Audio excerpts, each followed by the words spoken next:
Welcome to How to Talk to Kids About Anything with Dr. Robyn Silverman, a podcast loaded with practical tips, powerful scripts, personal stories, and simple steps to make even the toughest conversations easier. So get ready to get the information you need to make the impact you want from someone you trust, your friend, parenting expert, Dr. Robyn Silverman. Hello and welcome to How to Talk to Kids About Anything, where we give you the tips, scripts, stories, and steps to make even the toughest conversations easier. I'm so honored to be your host, Dr. Robyn Silverman, child and teen development specialist, author, and speaker, and most importantly, parent of two great kids who give me the opportunity to love, learn, and grow every single day, whether I want to or not. I get it. It's not always easy, but as you know by now, we're in this together and we have some really wonderful people helping us along the way. Now, all people, young or old, experience fears or anxiety at one time or another in their lives. These feelings are often normal, even protective, because they tell us when we need to use caution, run, fight, get help. Kids may fear the dark or spiders or being separated from their parents and much more. For kids, coping with fear can even help them deal more calmly with bigger fears as they get older and get into more challenging situations along the way. But what happens when fears are more relentless, when they are more than just normal everyday anxieties and tend to stop us from doing what we want to do or what we need to do or live fully from day to day? What happens when it's not just a fear, but a phobia? To figure all of this out, I'm so glad that we have on our call today Dr. Andrea Umbach. Now, Dr. Andrea Umbach is a licensed psychologist and specializes in treating anxiety, phobias, OCD, panic, hoarding, and trichotillomania. She practices from a cognitive behavioral approach focused on increasing flexibility in thinking and making adaptive behavior changes. Dr. Umbach enjoys working with adults, teens, and kids in both individual and group formats, as well as providing trainings and presentations and consultations. She is the author of Conquer Your Fears and Phobias for Teens and the founder to the Charlotte Anxiety Consortium. You can learn more about Dr. Andrea Umbach at www.drandreaumbach.com.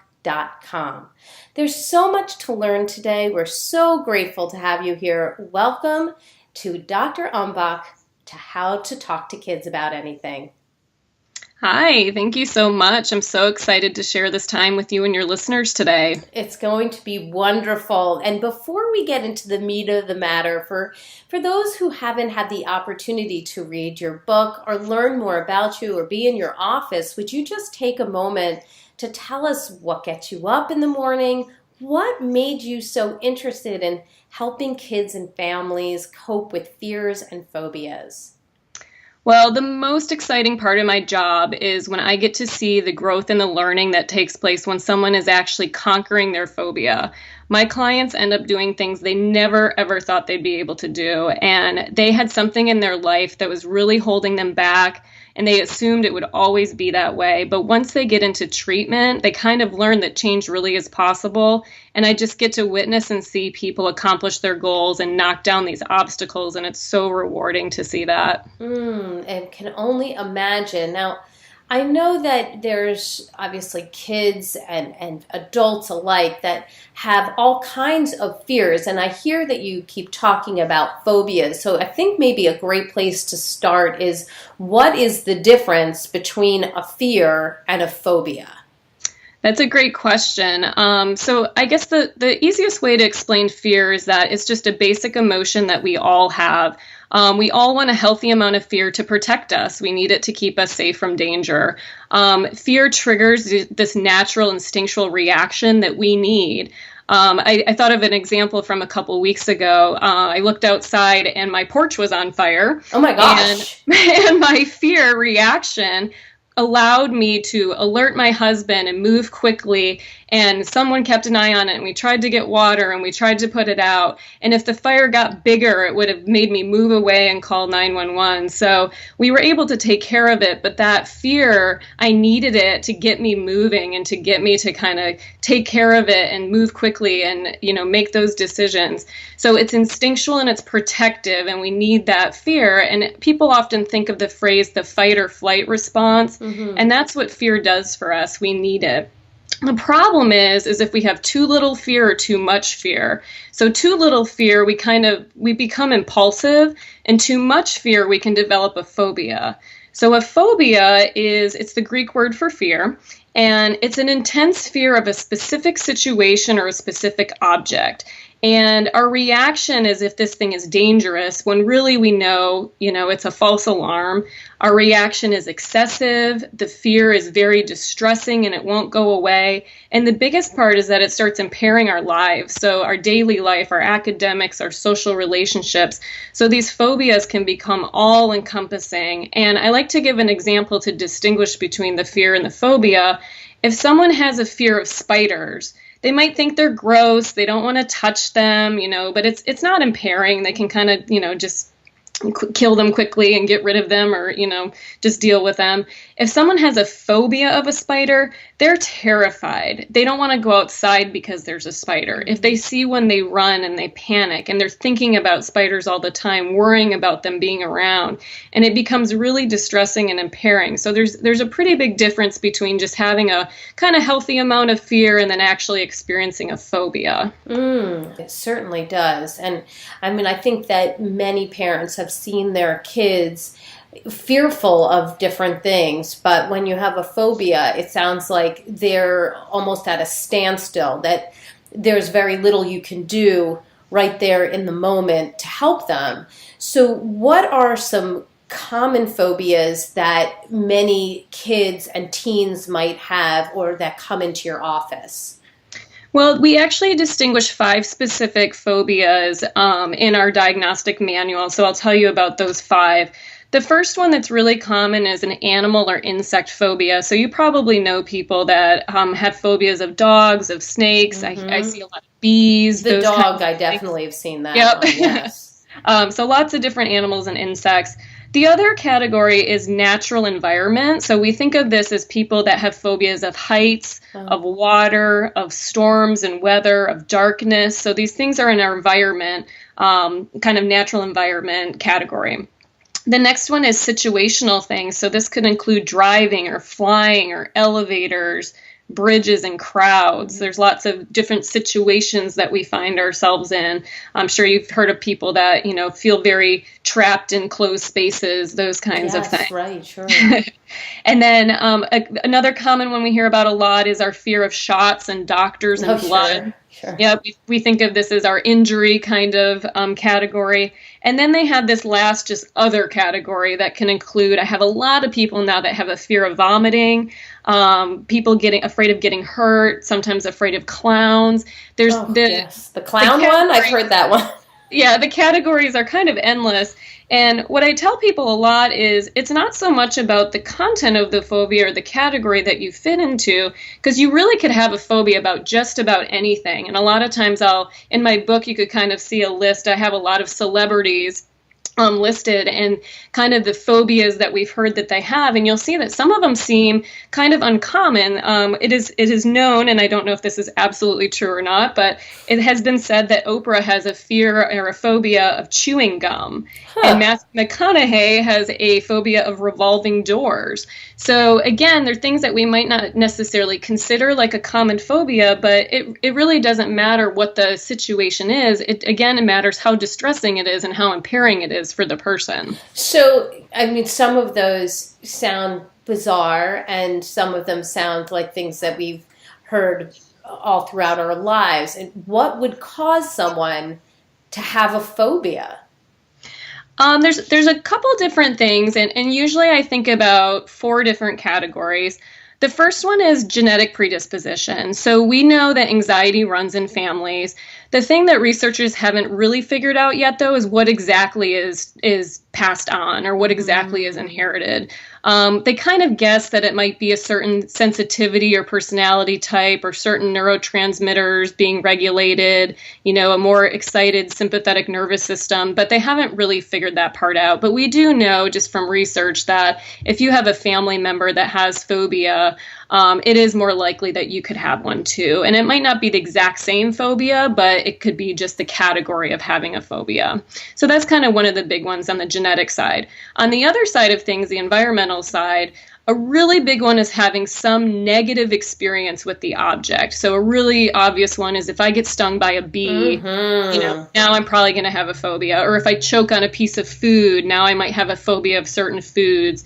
So this direct, just negative experience. Not everybody has that, though. So some people, their fear actually comes from just observational learning. So they watch other people and how they react to something, and that is what causes them to start having their own fear. And I had a really good example from a client, a teenager, and we were talking about his phobia of thunderstorms. And at one point he told me that his fear actually started because his father would take them to hide in their basement or in their bathtub anytime there was bad weather. Oh gosh. So that reaction obviously caused some fear in him, and it got up to a certain level where it caused a phobia. So sometimes, again, it's watching other people and what they're doing and how they're reacting. Right. And then the last category is information. So we hear things. We hear what people say. We hear TV. We have lots of cautions and warnings. So I don't even have to have contact with something, but just even hearing about what it could do to me or being fearful of what might happen could cause me to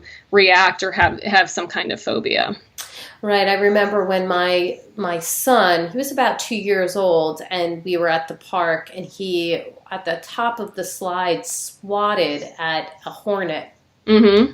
And it stung him right in the face. Oh. And he to this day still is, looking around. If he sees something flying, he's very concerned. First, he thought it was a bee, and we had to explain, no, it actually wasn't a bee. Bees are so much more common around here. That's where, it wasn't a bee. It really wasn't a bee.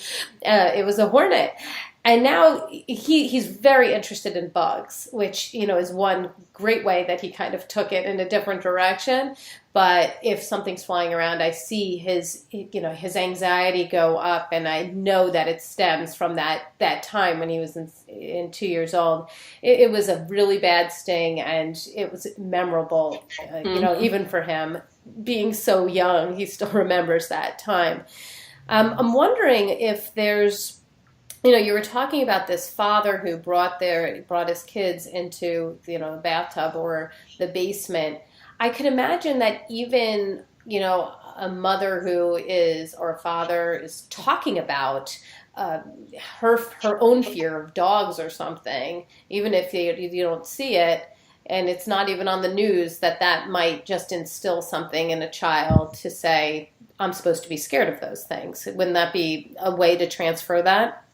Yeah, and we do have to be careful, and I often talk with adults about watching our own anxiety and our own phobias, and we also have to be careful of the overprotective parenting too, because we don't want our kids to be afraid of everything. We're trying to balance this healthy sense of fear, again, so they can protect themselves, but we also have to balance it with just logical risk taking. So it puts us in a hard position because we don't want to control everything and say, well, I never want my kid to hear something on TV because it might cause them to have a phobia, but we do have to balance this. How do we give them accurate information, and how do we make sure we're not threatening them or freaking them out so they're afraid of everything? I think sometimes parents unfortunately use fear as a tactic. They'll kind of say, well, let me warn you about how horrible this will be so that you won't do it. But that can create some of these fears and phobias. Right, and experience can be a great teacher. I mean, I'm not saying jump off the cliff and find out that you break your legs, but that when we experience some of these negative or challenging situations, and we learn that we skin our knee, or we, get a very bad taste in our mouth, or it makes us throw up, whatever it is, that's a learning experience, and we won't touch that thing again because we've experienced it. So if somebody is having some kind of phobia, when is it that we should seek treatment? And if we do seek treatment, what is even available for these people who have a phobia? So I think a lot of people are hesitant to seek treatment, and some people don't even know that treatment is possible for a phobia. I think a lot of times people just think this is here forever and there's nothing I can do about it. And that's actually one of the reasons why I decided to write a book on phobias, because I really wanted people to know, like, this is something that can change. It's something that can get better.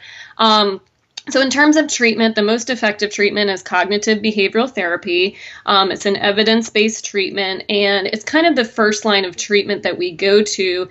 And the whole point of the treatment is to really pay attention to the patterns of the phobia, which we can talk about in a little bit.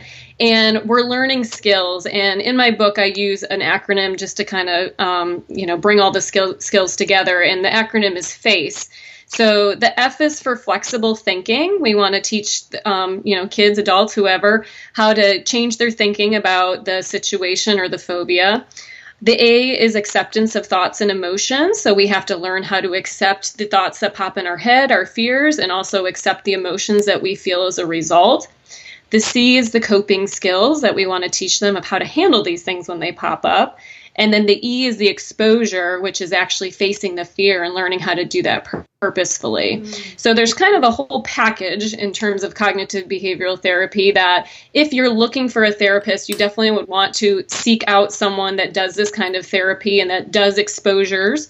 And this is what we know to work best just on our research. And we want people to know that it is possible for these phobias to get better. I guess your initial question was, when do we seek treatment? What I usually tell adults and parents is that there are some fears that are common at certain ages with kids. So we have to be careful not to instantly assume that there's a phobia. So we know for, toddlers and young kids are usually a little afraid of separating from their parents, and that, costumes and things might scare them. For older kids, we know they start to worry about, weather and performance and those kinds of things. So again, the biggest indicator is how distressing it is for them, how impairing it is in their life. And I always tell people too, it's better to go and ask these questions of a professional and see what the professional thinks in terms of severity and what they can do to help than not to address it at all. Okay, so there's obviously some good treatment that's available. And one of the things that you had mentioned, and I just wanted to ask a little bit more about, is that E for exposure. So can you give us an example of how you would use exposure to help somebody face their fear? Yeah, so basically what exposure is we're gradually confronting our fears and our triggers, and we're doing it without what we call safety behaviors. So we're trying not to avoid, we're trying not to, if we're doing any kind of rituals, we're trying to actually purposely face this situation. And I like to think of it as an experiment or as a learning experience to kind of say, well, let's see what's actually going to happen. Because the fear, when we have that fear thought in our brain, it says something horrible is going to happen. And the example I usually give to people, because I think it's one that people can understand pretty easily, is having a fear of dogs. And a lot of people think, if they have a phobia of a dog, they think if they see a dog or if they're near a dog, that dog's going to bite me or it's going to hurt me or it's going to get me somehow. So what we do with exposures is we try to set the expectations of, we are going to try to figure out how to approach this situation and not run away from it, because we know that running away from it just keeps the cycle going. It maintains the fear. It means we have to just keep repeating those safety behaviors over and over again. We have to keep avoiding over and over again. And we actually want more of a long-term fix. So our long-term fix is to do exposures to kind of break things down. And we usually go from the easiest thing to the hardest thing. So I'm not going to grab a dog and a kid and throw them in a room and be like, good luck, because they will freak out and they will not be okay with that. Right. So we talk about baby steps, and basically we're just trying to take one step closer, stay a little bit longer, and tolerate the discomfort and the feeling that we might have, so that we can teach our brain and our body that it's not dangerous and that it's okay. So that's the learning experience. We want to be encouraging as parents, but we also don't want to force anything that they're not ready for, because if you force it, you're just going to accelerate their fear even more. So they have to be a willing participant. And what I talk about with parents is that a lot of the work has to be done kind of before the moment. Like I think about it. I was thinking of a metaphor the other day that you don't just throw your kid into a soccer game and say, okay, we're going to teach you how to play during the game, right?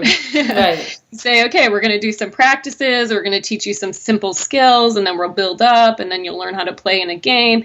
So a lot of the work that they're going to have to do is outside of the situation, and this is purposely practicing these exposures and baby steps. So I guess I can ask you, this is what I do with my clients usually, is I would say, what would be the first step if I was to try to help someone with the fear of a dog? What would we probably do first? I mean, in my mind, it's either, I would imagine it's like a picture of a dog, right? Yep, exactly. Yeah.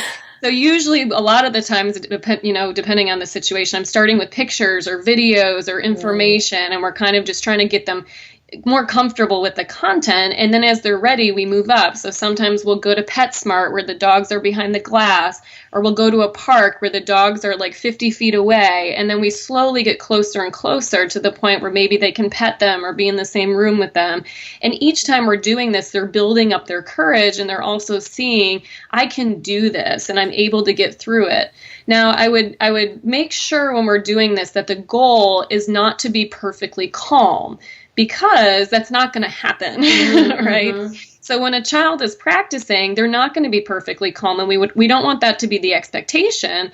What I want the expectation to be is this is going to be uncomfortable and this is going to be challenging, but we can do it and we can get through it, and it's not dangerous, right? That we can handle this. Okay. So, I mean, one of the things that you mentioned is that we can't force a situation, that we can't force our kid into a really challenging situation that we know it has been very negative for them in the past, or that they've had high anxiety about leading up to it. So I'm imagining that's a no-no, but what else is a no-no? Like, what should we not be doing as parents and as educators and coaches when we see that a child has a phobia or some kinds of intense anxiety around something?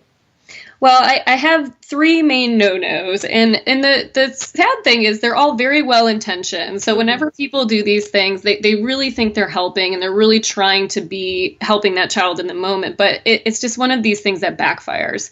So the first thing I think about is our immediate reactions. When we see a child, especially your own child, that's uncomfortable, our instinctual reaction is, what do I do to make it better, right? Sure. How do I fix it? How do I make the pain or the discomfort go away? And as their anxiety increases, our anxiety increases, and it starts to make everybody feel like there's a crisis. So the biggest thing is kind of checking our own reactions and saying, what am I asking them to do? And then I myself have to model that as well. So a lot of times I tell parents, you know what, sometimes I just need to be quiet when somebody is, doing an exposure, or if they're facing something and working on it. If I'm quiet, it's actually better for them than if I'm, spouting a bunch of facts at them and trying to convince them that it's okay, And then the other thing that I can do is try to validate their experience and kind of offer them some thoughts that might be helpful to them in terms of, how do I tell you that you can get through this, or that you can be brave, or that, again, this is a temporary feeling and we can work through it, instead of feeling like we have to make this go away immediately, because that's what our anxiety wants us to do. It's like, fix this now. So the other thing that we want to caution parents and educators about is reassurance. So the first thing that people usually say is, I promise this won't happen. I promise you'll be okay. I promise nothing bad will happen. I promise you won't throw up. And I want to caution adults when they do that, because you're lying to them, and they're going to catch you in the lie sooner or later. So I tell parents all the time, don't lie. If you don't know what's going to happen, then tell them you don't know what's going to happen. And that's a skill that they're going to have to learn, that we aren't always going to have certainty, and there's questions that we can't answer, and there's things that we're going to have to face without knowing exactly what's going to happen. These are some good points. Reassurance is a big one. The last one is accommodations. So a lot of times parents don't even realize they're doing it when it's happening, but when they look back, they realize I'm doing a lot of things to protect or fix this for my kids. So, I know that one. I totally can imagine. I just get it. So the parents that are calling ahead to make sure there's no dog at the birthday party, like there's so many things that are going on that we are accommodating, or we're helping them avoid, or we're helping them fix it. And again, like you said at the beginning, is we have to give them the opportunity to actually work it out and kind of deal with the natural consequence or deal with the feelings versus protecting them all from it. This makes so much sense to me, and I think I've done something like that. I don't remember what it is, but that sounds very familiar to me. Like, yes. Okay, let me. It's also happened in reverse. I mean, I used to have a dog. Our dog unfortunately passed away. He was 16 years old and had a great life, but we did have a couple of friends who had kids who had some fears of dogs, and they would ask, about the dog and where the dog was going to be, and to make sure that we kept the dog away. By the time the dog got to about 15 years old, he was the calmest, kindest, no bark, no jump kind of dog. And actually, some of those same people learned to like him, our dog, instead of being scared of him. Because, when you have a dog that defies all of the things that you imagine a dog would do, then that becomes a pretty good thing. But it is jogging my memory, and I'm thinking, I feel like I must have done that before. Yeah. And you're not alone. Like we specifically, there's been a lot of research on accommodations with OCD, and 90 to 95% of relatives accommodate their loved one's behavior. Sure. So this is very common. So don't feel bad if you've done it. Yeah, I'm not going to feel bad. It's your point, bringing it to my attention. And we also had Jessica Leahy on our podcast talking about the fear of failure, and she talks about this too. Making sure that you allow your child to fail, to not make all of the accommodations, to not bring the homework to school when they forgot. It's kind of like the same type of thing, but in a fear and phobia kind of a way. So as a parent or an educator or a coach, what are some tips that you have that allow us to support a child who is having certain fears or up to a phobia? What are we supposed to do? Well, I think step number one for everyone is just really understanding your child's patterns. So you and your child have to understand, what are the parts of my phobia and what is keeping it alive and what is maintaining it.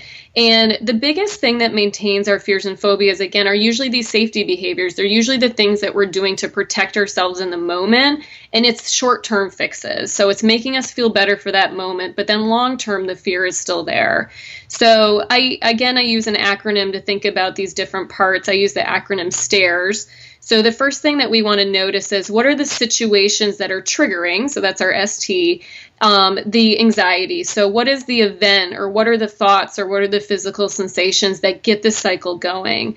If someone has a fear of water, we might say there's different situations where that comes up. So if we're at the pool, or, if there's a hose and they're going to get sprayed with a hose, or even having their face in the shower, there's probably going to be more than one situation where this is coming up, and you have to be aware of what those situations are so you can even address them in the first place. The other thing, the A and the I, is these automatic interpretations that we have.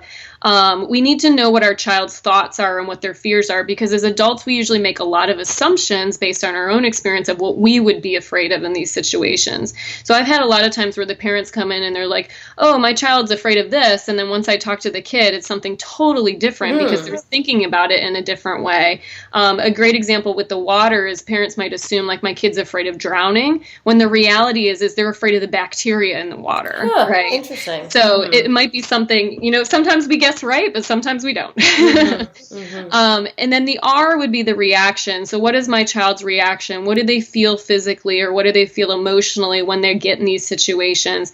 And then the last thing, the S, is the safety behavior. So what are we doing and what are they doing that's keeping this going? Our escape, our avoidance, we have to be with someone all the time. I have to call and check in. I have to, ask questions all the time to make sure everything's going to be okay. Like whatever those things are, we need to know, because that gives us a guide in terms of when we practice exposures and when we talk to our kids, what do we need to be addressing and actually understanding it, because every individual child is going to be a little bit different, and we can't assume that I can use one blanket statement and that it's going to just change everything. Mm-hmm. So we need to know their specific patterns. So I think that's number one, like the most important thing to really understand. And you can use books and things to help you do that. So in my book, Conquer Your Fears and Phobias for Teens, it can walk you through that. A psychologist can walk you through that if you don't feel comfortable figuring that out on your own.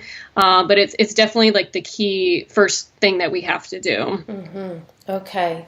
So if a child is right in front of you and you know that they are going to have this fear because you're going to a place where that the dog is, or it's going to be dark, or there's going to be spiders in the woods, or whatever it is, or maybe they're involved in their fear already, it's already starting to happen. What can we say or do in those circumstances? Well, I think I kind of talked about this before with the soccer game, that you're going to have to do the prep work. Right. So what I tell parents a lot of times at the beginning, as I say, okay, if naturally you end up in these experiences where you have to go somewhere and they're gonna be faced with their fear and you haven't prepared for it, then you're probably going to have to do a little bit of accommodating and reassuring and avoiding to get through it. Right. But once you build up your skills and once you practice these things, then you're going to start weaning off that stuff. So the skills that we need to help them build, one is we have to validate our child's experience, and we have to start normalizing these negative feelings that they're having and teaching them that they're not bad, they're not horrible, they actually have a purpose.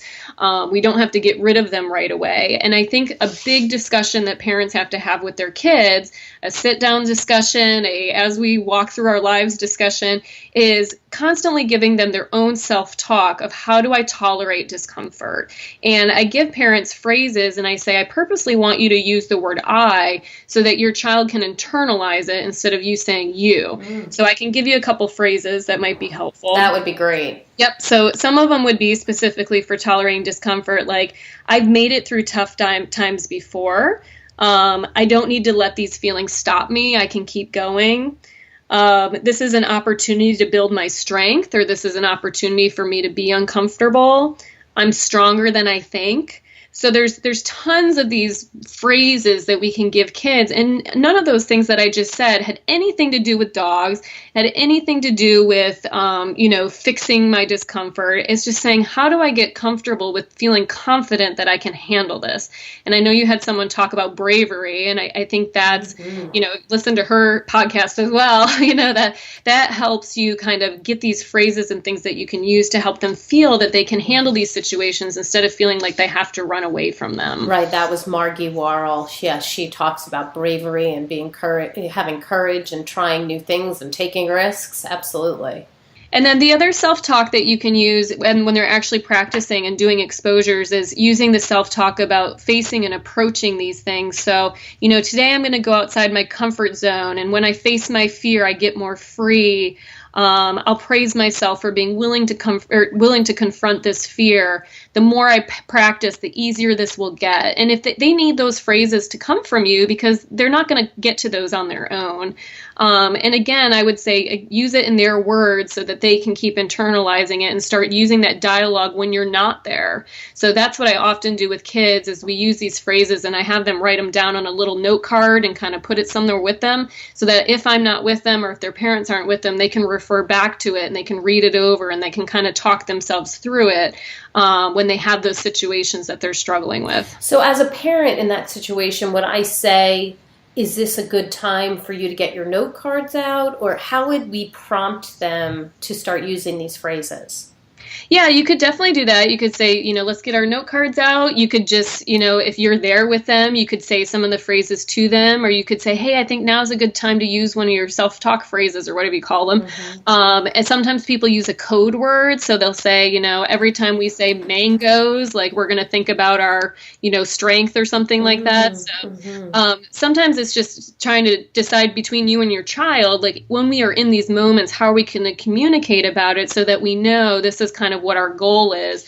And I think that's another step for you and your child to be on the same page about what the goals are. Because if your child is in their head still thinking, my goal is to never feel uncomfortable and my goal is to make sure I never see a dog, we need to make sure that they understand that those goals actually aren't going to help them and that they have to shift to different kinds of goals. The goal being, I'm going to tolerate or I'm going to try to do things that are hard. I'm not going to always know what's going to happen, but I can get through it. They need to know from you, like, what are the expectations and what are the goals that we're all working on? These are so important, and I love your scripting and all of those great lines that we can give to our kids, and knowing, I'm sure, that they need to be lines that come out of their own mouths, that they're words that they would say, so that it's not in the language of an adult if the child is young, or and they wouldn't say it that way. How would you encourage yourself, right? It's how that individual child would say these words to themselves. Yeah, and I have a nice list that I found. I'd love to give the resource, but I don't know it off the top of my head. But I have a nice list of some of these phrases, and what I do is I have the child read them, and I say, highlight the ones that sit with you, or show me the ones that you like, and put it in your own words so that it feels good to you. That's a great point. Okay, hopefully I can get some of those from you, and we'll put them in the show notes so that people can see them and use them, and maybe even it could be 5, it could be 8, but it doesn't need to be an exhaustive list. Right. We can put some down and then have our listeners take a look at them and hand them to their child. And it sounds like this is a great tool, not just for a child who has an actual phobia, but a child who has a fear of the dark, a fear of, whatever it might be that might not cause them so much discomfort that they can't interact with life, but that is continual and is something that they deal with over a long period of time. Mm-hmm. Yep, exactly. Okay, so out of everything that we've talked about, what is the top tip that you would want parents and educators to come away with from this podcast?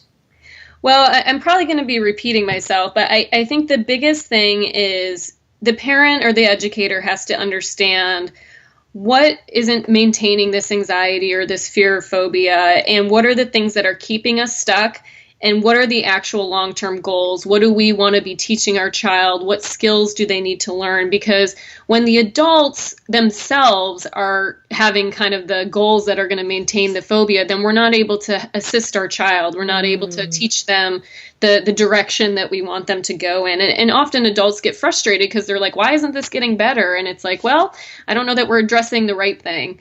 So obviously really knowing about the goals. And I think this concept of shifting from wanting comfort, wanting to fix things, wanting to feel good all the time, shifting it to bravery, shifting it to resilience and courage, and facing these things that are difficult. And I've heard it over and over again from people, and I know on your podcast as well, that we want kids to be able to handle difficult situations versus not letting them have any difficult situations ever to learn from. Oh, bingo. Yes, absolutely. That's why we want to have these conversations with them. That's why we want to prepare them. That's why we want to do the things that we do. And I just want to underscore what you said, that we're not trying to get rid of the fear for our child. We are not trying to make this easier for them by accommodating. We're trying to help them have the coping skills so that they can better face their fears, not to get rid of them, but so that they can operate in life and thrive and be involved in all the things that they want to do with their lives. Yeah, and you also have to have confidence in your own child's abilities to cope, because we have to show them that confidence. The more confident that you are that your kid can handle it, the more confident they can be. But if we shy away from that and think, oh, I don't know if you can do this, do you think you can handle it? Then they're going to question that too. Oh, right. And of course, kids can be so intuitive. We might not even be saying anything, but we might be gritting our teeth and our stomach might be clenched, and they just read it. They go, I'm not going in there. Mm-hmm. So what's the resource of the week? What is a way for people to get more information about you, or where would you like people to go to learn more if they were at the point where they said, oh, this information is really important and I need to get more information on this? So my website's the easiest way to find information about me. So it's www.drandreaumbach.com. And then the resources I often give to people specifically about phobias. So one would be my book, Conquer Your Fears and Phobias for Teens. There's also some great books that we'll list on the website for younger kids as well, and I'll give you that information. And I think the website that I often send people to is called www.adaa.org, and that is in an organization called the Anxiety and Depression Association of America, and they have great resources and information specifically on anxiety that you can find. So I always tell people if they're going to Google anything, go to ADAA because you'll get information that's accurate. Oh, this is great. This is all incredible information. I can absolutely see myself using these tools that you've provided, especially those phrases. I think those are great for any kid, and I think we'll be talking about that tonight. But I loved what you have said about making sure that we're not trying to get rid of a fear, that the goal needs to be to cope with the fear in a productive way, that the goal needs to be that our child has the tools, not that we have it, not that we're trying to get rid of it, but that they have those tools so that as they grow and get older or are away from us, that they're not relying on us to solve the problem for them. So I just so appreciate everything that you said today. Thank you so much. Well, I've got my takeaways, and sweet friends, I know you have yours. Let's discuss them. Come up on Facebook. Let's go to Dr. Robyn Silverman's page, or let's chat about it at drrobynsilverman.com or twitter.com/Dr. Robyn. And if you love this podcast like I did, would you just kindly go up to iTunes, rate, review, subscribe, share?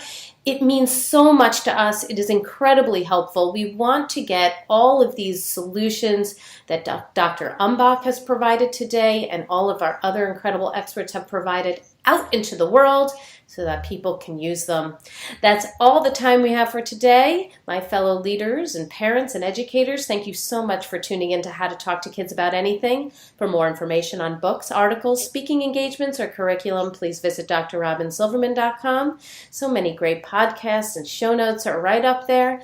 I look forward to weathering the storms and enjoying the sunny side of life together. Please remember, even on days when you fall short, you've got this. You're here, you're getting the information you need. I know it's not easy. Just remember that there's always tomorrow. Parenting is the ultimate do-over. I see you, I'm right there with you. And as there are moments when we doubt our know-how, our choices, and our sweet sanity, please know you are 10 times the parent you think you are. You really are. Until next time, this is Dr. Robyn Silverman with How to Talk to Kids About Anything. Please tune in again and keep connecting through conversation. See you next week. You've been listening to How to Talk to Kids About Anything with Dr. Robyn Silverman. For more information on books, articles, speaking engagements, or curriculum, please visit drrobynsilverman.com.